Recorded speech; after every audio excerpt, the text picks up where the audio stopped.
Mamalaki na ko pa iniisip yung nagpalay po. Oo, ano naman? Kaya tuloy na alaala ko yung aking lola. Oh, nagpasama sa akin sa isang doktor. Oh. Gusto din magpalay po. Kasi gustong bumata. Nung tinanong na ang presyo ng doktor, ang mahal. Kaya sabi ng aking lola, wala daw bang mas mura na pampabata? Ayun, kaya ang ginawa ng doktor, binigyan na lang ng chupon. Ayan po, murang-mura. Huwag gamitin mo yan, batang-bata ka dyan.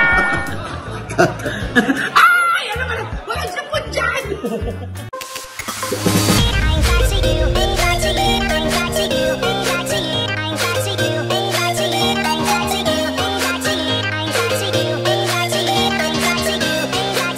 Pero dito, Oji, yung sa kaibigan kong lalaki, yung street na lalaki, ha? Ano street? Nasa kalye? Hindi, straight.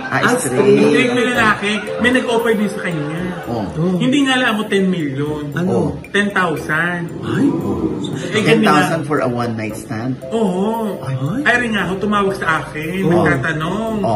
Dahil sabi sa akin Josa, may nag-offer sa akin, 10,000. Paano ka mamakla? Sino ka magsising-along? Ako o yung bakla? Sabi ko syempre yung bakla! Ako, sumagot yung kaibigan ko. Sabi niya, patay. Sabi ko na nga ba mali ang ginawa ko Awang-awa ako sa kanya. Ikaw na, masabi ko na masakit. Hindi ka muna nagtatanong. Tapos na palang gawin.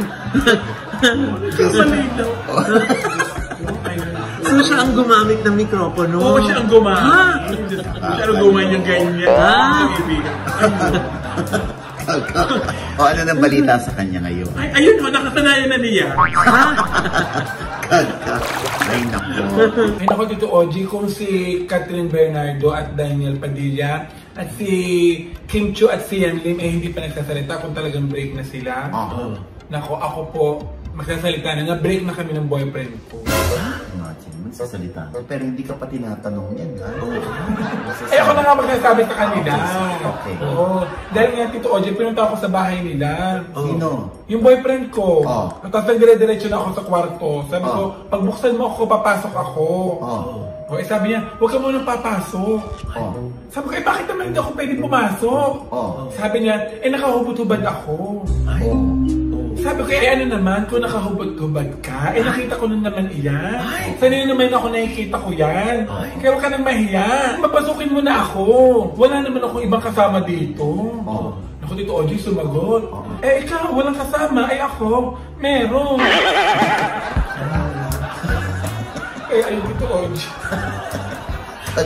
Break honest naman yung boyfriend. Hindi ko kinaya dito, Oji. Kaya isa ko po sa mga malulungkot ang Pasko ngayon.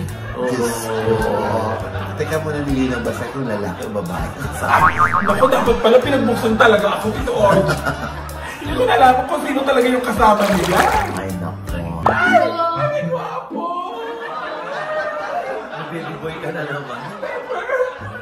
Meron kami! Buti nila umabot ka, isa na rin. Paper po, kasi paper. Paper po, papel. Paminta po yan Gusto na ako yung mga salita. Ayaw pa tatagalogin. Wala kaming papel! Sa kabila. Hoy! Uy, ano ka ba yung customer yan? When they're always right. Ay, naku, walang ganun sa akin. Gusto yung English pa ako. Tagalog. Puti lang, guwapo ka. Nabilis nila yung araw ko. Ayan, ayun na sa'yo tuloy. Grabe sila sa akin. Ikaw ba umiinom ka, Josa? Opo, pagkakain ko po, umiinom ako. Gaga, tubig naman yan. Umiinom ng alak. Ay, hindi po. Hindi? Hindi, may allergy ako. May allergy ako sa alak. Spell allergy. Ay, umiinom pala ako. Diyos ko pala. Niyaya niyo naman sa batay. Niyaya, bawal tumanggi. Ayun. Tito, hindi kaya nagiinom si Baron dahil may party. Iinom lang pag may party? Hindi lang may party, no? Hindi, pero may party Ano party? Pinag-usapan niyo kanina, third party. Ay.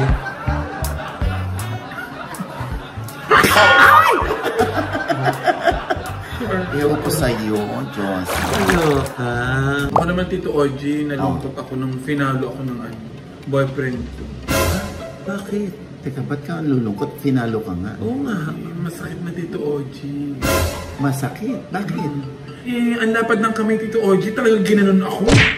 Gaga! Hayop ka! May araw ka lang, nabubulo ka sa impyerno! Uy, hindi yan yung boyfriend mo ha? Eh, pinalo ako eh, ang sakit! Parang ang daming halak ka na. Ang daming problema dito. Mas masakit ka magpapalo sa boyfriend ko, Tito Oji! O, di gawin mo akong boyfriend. Gusto mo mapatol ka na sa bakla? Naku, gusto, alam mo, itong gusto kong sabihin sa inyo. Oh. Narating ko itong posisyon ko ngayon, kung ano man itong posisyon ko, nang hindi ako pumapatol sa bakla. Dahil unang-una, abot ko naman. Speaking of kabit, naglalakad kami sa mall ng kaibigan ko. Bakit dati pa naglumilipad kayo? Hindi Tito Oji! Bigla na akong kinalabit. At itinuro sa akin, Diyosa, nakita mo yung babae na yun, yung naglalakad na yun, yung naka-white, yan ang kabit ng boyfriend mo. Ay! Diyos ko, galit na galit ako. Parang sasaman ako ng lasa. O talagang sinugod ko Tito Oji sa mall. Uy, grabe ka mo, sinugod. Siyempre tatarayan ko siya, kabit siya eh. Kaya nung nilapitan ko Tito Oji, tinitigan ko talaga mula ulo hanggang paa. Alam niyo na tinitigan ko talaga Tito Oji. Ang ganda ng mukha niya. Balingkinitan. Ang sexy. Ang ganda ng puwet. Makinis. Yayamanin. Mukha talaga artista Tito Oji. Anong ginawa mo? Eh di, tumalikod na ako. Ba't ka tumalikod? Eh, siyempre, naunawaan ko na yung boyfriend ko.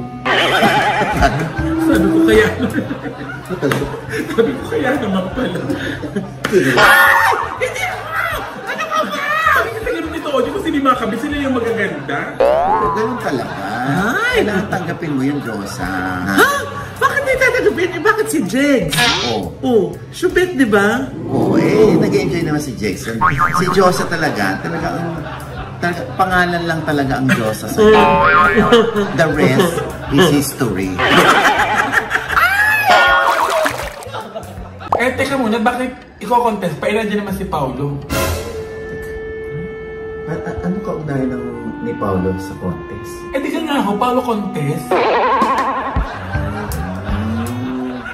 Ba't hindi mo ipili? O nga eh, 12 kayo, di ba? 10. Ay, Ha? Halay, ba't mo naman binuko na may dalawa pa yung tatay niya? 10 lang, Tito Oji. 10. O, sige. Mahal ko naman ang inay, pero lagi kami nag-aaway. Eh, siyempre lagi ko nililinis yung kanyang kwarto. Eh, ayaw naman ng inay. Bakit? Nagagalit. Eh, paano? Lagi ang inay nagtatago ng mga gamit. Masinap po kasi ang inay. Kahit maliliit na bagay, itinatago. Kunyari na grocery, yung tali, itatago. Yung kahon, itatago. May supot. Oo. Tapos kunyari, nagsyaro ng pagkain. Yung disposable na plastic, itatago. Eh, minsan itinatapon ko. Ayun, pag nalalaman niya itinatapon ko, ayun, nagagalit. Eh, minsan may mga itinago na naman gamit. Itinapon ko. Ngayon, sa ulo pa ng inay, malinaw pang isip ng inay. Hanap ng hanap. Eh, inamin ko na itinapon ko. Eh, nagalit ang inay. Ang sabi sa akin, huwag mong pinapakiraman ng mga gamit ko dahil nalulula ako sa kakahanap. Eh, dahil sinigawan ko din ng inay. Nagalit din ako sa kanya. Sabi ko, gulong-gulo ako sa kwarto ninyo. Ang dumi-dumi. Napakakalat ng tao. Nabigla din ako sa nasabi ko. Kasi ang inay umiyak. Nag-sorry naman ako tapos niyakap ko. Sabi ko, inay, pasensya na. Gusto ko lang naman linisin ang kwarto ninyo. Sabi ko, ay, sorry na. Tapos napaiyak na din ako. Tapos biglang pumanahon ng iyak ang inay. Lalong lumakas ang iyak ng inay. Tana, inay, nagsusorry na nga ako eh. Tapos lalong inilakas naman ang inay ang kanyang iyak. Abot ng kapitbahay. Sabi ko, inay, tama na naman na kaya sa mga kapitbahay. Eh, paano hindi ako iiyak? Tinabakan mo ang pako. Ang paa mo! Laki-laki pa! Kalak naman.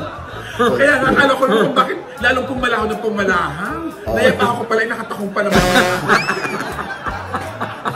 At ang nakakaloka, ang takong niya nasa harap. Galing nga Tito Oji, paano mo nalaman? Oo, yun na naman napapag-awayan namin. Yung mga gamit na luma. Dahil gusto ko maging model, yung magtapo ng mga gamit. Siya naman, tago ng mga gamit. Ayan ang sinasabi. Oo. Ano mo Tito Oji, Mamaloy? Bigla ko naalaala yung kaibigan ko. Ano? Bakit? Naku, isa dyan, mahal na mahal ako noon. Bakit? Laging sinasabihan ako na ano man doon mangyari, nasa likod mo lang ako, Diyosa. Kaya na-touch naman ako. Kaya dumating isang araw, napaaway kami. Binugbog-bugbog ako. Talagang duguan na ako. Iniwan ako ng mga kalaban ko na duguan ako. Sampasa ang mukha ko. Tapos sabi ko sa kaibigan ko, bakit mo ako hindi tululungan? Ang sagot niya na, di lang sabi ko naman sa iyo, nasa likod mo lang ako. Wala man lang ang ginawa. Hindi ako masuntok na masuntok. Kasi nung makipagkaibigan, di mo nilinaw kung ano yung ibig sabihin ng nasa likod ka lang.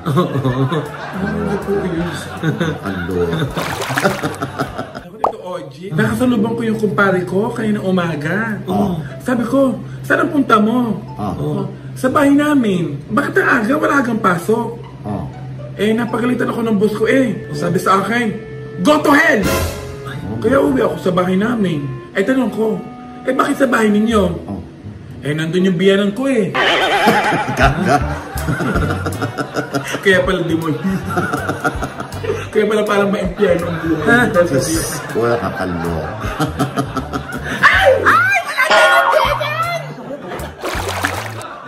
Alam niyo, Tito Oji, sa amin sa probinsya, hindi naman uso yung mga ganyan, mga DNA na iyan.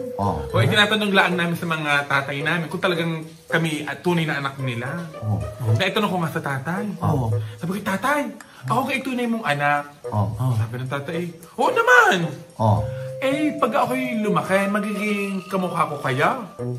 Sabi, abay, oo naman, syempre anak kita. Bakit mo gana itanong iyan? Tay, pwede kang hindi na lang ako lumaki. Ay, grabe ka lang. Grabe ka naman. Ikaw naman, Diyosa. Future ko. Di ba lagi mo sinasabi, at saka ng nanay mo, ikaw lang ang nag-iisang kamukha ng tatay mo sa 10 magkakapatid. Ayaw mo pa? Kakaloka. Dapat pala, Tito Oji, kunin ni Angelica Panganiban si Mirena na tagapag-alaga ng bata. Bakit? Di kasi Mirena maliit. Di pag hawak-hawak ni Mirena ang bata at nahulog, hindi masyadong mataas ang bagsak. Hindi masakit. Hindi mabubukulan ng bata. Ikaw, kung wala dito si Mirena sa New York, ha? Ginaganyan mo, ha? You're so grabe. Kala mo dyan? Piece of advice lang naman. Naku-piece ka dyan. Pagpunta ni Mirena sa South Korea, huyo ka kay Mirena. Ito, Oji, speaking of ebidensya, minalaala ako nung bata ako. Binigyan ko ang tatay ko ng 3,000. Siyempre malaking pera na iyon nung panahong iyon. Nagtaka ang tatay, sabi, saan galing yan? Sabi ko, tatay, napulot ko yung pera na yan. Sabi ng tatay, sigurado ka nga napulot mo yan, baka naman ninakaw mo yan. Anong ebidensya mo na napulot mo lang talaga yung pera na iyan? Sabi ko, tatay, nakita ko yung may-ari, iyak ng iyak, hinahanap. Hindi yung pagpinigil, gaga ka talaga. Hindi niyo naman ako tinanong, Tito Oji, nakita ko lang siya, naghahanap siya. Wala ko, hindi kayo na Ako na pag-usapan natin yung mga ranking na iyan. Bigla ako nalungkot. Abay, nalaala ko nung bata ako, nung pagkalabas ko ng school. Ibinalit ako sa tatay ko na kasali ako sa top 3. Sabi ko, tay, kasali ako sa top 3. Tapos sabi ng tatay ko, wow, ang galing naman ng anak ko. Pangilan ka? Tay, pangatlo nga ako. Sabi niya, ano? Pangatlo ka? Napaka-bobo mo naman, anak. Sabi, bakit bobo ka? Tito Oji, 3 lang naman daw kami magkaklase. Tay! Pangatlo ka, patas na nga. Ay, wag naman yan! Walang